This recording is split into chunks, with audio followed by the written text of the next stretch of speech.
Hey guys, it's GrizzlyGoat here, and today we're entering our third episode of Season Overview. And today we're going to talk about a rather solid season of Shifting Tides. We're going to go in depth with our new operators, Kali and Wamai, as well as the map rework of Theme Park, the events, the cosmetic additions, and much more. So let's get going with our new ops. First off, with our attacker, Kali. To get the basics out of the way first, Kali is a 2-speed, 2-armor rated attacker from the Indian Nighthaven CTU PMC thingy. Her primary is the unique CSRX anti-material rifle, which we'll get to in a second, but she also wields the vanilla P226 and the auto CZ75 secondaries. As for secondary gadgets, she gets breach charges and a claymore. And of course, her primary gadget, the unique LV explosive lance, which is a combination of Thatcher and Ash. Kali's gadget is primarily only used for a chokehold wall like a garage or when you don't have a Thatcher Maverick, like if they're banned. We can talk about the balancing issues of Kali's gadget towards the end of the video, but back to her guns.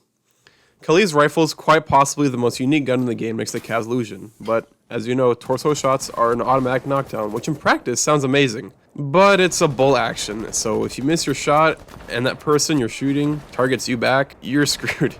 Kali is an operator that the community wanted for years, but she really hasn't turned out all that well. We'll talk about her more towards the end of the video. Now on to our crafty defender, Wamai. Wamai is a Kenyan operator also part of Kali's Nighthaven. Wamai is, as most operators in the game, 2-speed, 2-armor. Wamai also has unique access, and this is for the first time in Siege history, a defender receiving an attacker's weapon. Excluding pistols and shotguns, of course. Although it is one of the more clunkier feeling guns in the game, IQ's AUG certainly does have a puncher's chance when rivaling up against Jaeger's 416, but Wamai does have another primary, the MP5K. And I'm not sure why they chose this gun to... Jeez, at least Jaeger's gun is actually good. You know, it makes sense to give a defender a shotgun, you know. Well, moving on to Wamai's secondaries, he carries the bolsterous Caritas, and ironically enough, Jaeger's P12. So in summary, Wamai fares against Jaeger decently when it comes to loadout selection. Onto Wamai's secondary gadgets, he has access to the recently buffed deployable shield and barbed wire. So for being real, Wamai's real job is to be a substitute to Jaeger, due to Jaeger's pick rate being so high, and also because of pick and ban. So how does Wamai's gadget compare to Jaeger's? Well, to begin, it is a throwable, but it also pulls the object, not zapping it on sight. This is what makes Wamai unique in comparison to Jaeger. Not only does it counter ops like Capital and Gridlock, but he also keeps those items in play, which makes it such a fascinating operator to have. Now, can Wamai catch up with Jaeger as he is now? Well, I don't think so, and we'll also talk about towards the end of the video. Now we're on to our map rework, Theme Park. Theme Park is the first DLC map that's received a rework. The original problem with the map was that it was too defender biased and it was just simply too dark. The main thing that was changed with this map was the removal of rail, or train, and practically merging the two sides together. The haunted side of the map was also completely redone, and the map is definitely much brighter now. But is it still defender biased? Personally, I think so. Now, when I first looked at this map, I was assuming that the attack would have a much easier time cracking down on defenders due to some new vertical play, especially in the throne room, but ironically enough, that is the most popular side to defend first, at least from my experience. But to be honest, I haven't formulated a final opinion on this map yet because I just feel like I haven't played it enough. But I have been saying this since the start of the season, and that's, the rework feels good, but if Ubisoft's goal was to reduce the power that defense has on this map, they failed miserably. I do like this rework, but at the same time, I wasn't really too bothered by the map originally, so I don't know. What's your guys' opinion? I'm interested in what your experience tells, because I'm simply not sure how to feel about this map. As previously anticipated, we got the Battle Pass, and in my opinion, it actually wasn't that bad. Now, unlike other Battle Passes, you don't earn what you spend back, but I'm okay with that because it's quality content, not a bunch of filler garbage like other games. You get boosters and alpha packs with guaranteed legendaries. I mean, come on, that's worth it to me. I mean, or maybe that's just easy for me to say, but I don't see anyone complaining now, so that's definitely interesting. From the start, I thought all the despair from the Battle Pass was just anti-Fortnite hype from pretty much every other gamer that didn't play Fortnite. I was skeptical at first, but now I'm sold on it. It's safe to say that the Battle Pass is here to stay. But speaking of the Battle Pass, we had the Road to SI 2020 event that accompanied it. Now, before we talk about the event in the present, can we go back to the leaks a few months before? Remember all the hype for like an Olympic event and Ubisoft saying that this was going to be huge? While the event was definitely cool, I'm just glad that it wasn't hyped from all the teases and leaks and stuff like that because, in my opinion, the event wasn't all that to me. But this definitely was a nice event. Ubisoft switched it up by making the event only available on the weekend, which I liked, but I was assuming that they'd make the arena slightly change every week because it was a modular kind of map. And when I found out that it didn't, I was disappointed. The main thing for me that was fun in this Oregon-Hereford combo was just slamming people before Ubisoft fixed their stupid matchmaking. That's what made this video become possible, if I'm being real. But I think the best thing that came out of this for the community was Ubisoft seeing the positive reaction to the two-way bulletproof glass.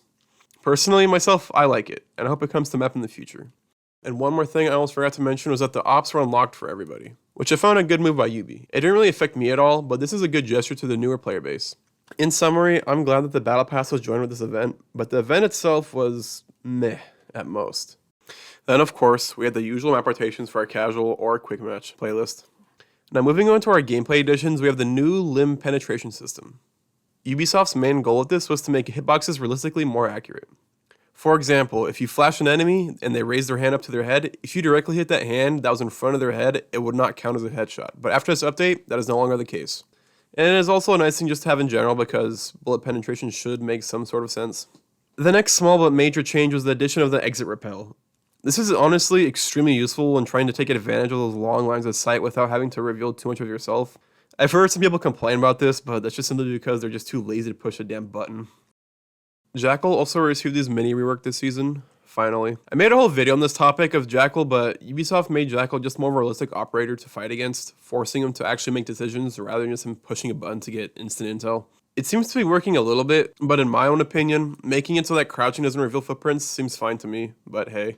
What do I know? Some of the smaller but important changes include the global ADS time reversion, the echo changes allowing Dokkaebi to counter him, Ella's Scorpion making a resurgence, the FMG9 buff, Clash being disabled twice, the Ying changes, which I think is something to keep an eye out for next season, hashtag BossG ACOG success, the best semi-automatic shotguns receiving nerfs, Kaid's Electro Claw radius being increased, Glaz's Thermal getting buffed, and then lastly, of course, somebody getting kicked out the Cool Kids ACOG Club, Maestro.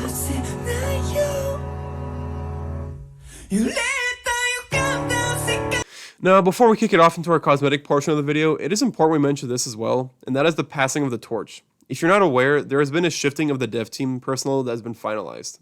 The leadership has been shifted to veterans of UB, but this shouldn't be too much to worry about since part of the core team is still working there. This may or may not be a bad thing, but with the information we've already received about Year 5 and Year 6, it might be a little bit worrying, but we will see as time goes on. So starting off with our cosmetic items, we had 3 elites this season, which is really nice. We had the Captal Elite, which came out at the beginning of the season, then the L Elite around the middle, and then we had Cav at the tail end of Year 4. I'm glad to see Captal and Caveira get their elite skins. They definitely deserved them. We had our seasonal skins, which in my opinion are just average. I feel like UB hasn't made good seasonal skins since Grimsky. I see literally nobody using these seasonal skins that have come out recently, so hopefully we can see a change there soon. On the topic of skins, we had the continuation of the pilot program for pro team skins, which is nice of course. And our Twitch Prime skins as well, which has stirred some controversy with the Mwazi headgear, but what can I say? Now this is a little bit different, but I feel like this belongs in the section of the video, and that is the voice actor changes for Mir and Habana. This was just done because UB is trying to expand their storyline further, especially in the animated shorts, because those old actors weren't really available, so they had to just change them. Speaking of the storyline, we had the Knife Packs, which I thought were a bit polarizing in the opinion of whether you thought they were either great or awful. Personally, I thought they looked great and terrible at the same time, but that's not the main topic here. And this is the first time UB has done this, and that is to have the paid packs that aren't paired with an event.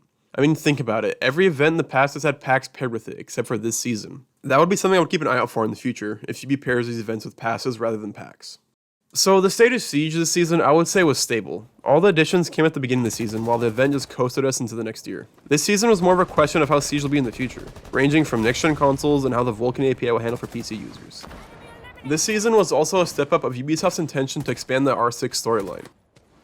Pick and Ban has settled down a bit in terms of the discussion, but Legion has been a growing subject. Ubisoft has finally taken deep measures to put Legion in place on defense. Although console cheats like Zims and Strike Packs still run rampant in high ranks, Ubisoft has not batted an eye in order of taking care of this situation. And lastly, there has also been the increase of desire for replayable events. But, like all Season 4s, there's usually not too much eventful stuff, just speculation is looking ahead to the next year. Now, why did I title this video Overdue Operators? Well, that's just simply because Jaeger has such a power hold on the defensive pick rates for as long as I can remember. There's rarely a situation in which Jaeger will not be greatly beneficial for your team. And now that Wamai is here, that piece of pick rate pie can be shared in between the two. Although I think that Wamai is a bit underpowered in comparison to Jaeger, it's not too far off. The fact that Wamai can counter Captau is fantastic, but he does need a little bit of tuning. When playing Wamai, I feel like I just can't get creative with him. When I first picked him up, I thought of all these amazing little spots I can throw stuff behind in order to catch attackers off guard. But it just feels like that's impossible to do. This is what mainly disappointed me with Wamai. I feel like you should be able to hide these things almost anywhere. But another reason why Wamai is underpowered is that Wamai only gets 5 magnets and they take forever to recharge. I feel that if Ubisoft either increased the charge time or the quantity of magnets, then he'll become much more popular because Jaeger doesn't have much of these problems, and on top of that, he has a much better weapon, but that's a discussion for another day. Moving on to Kali.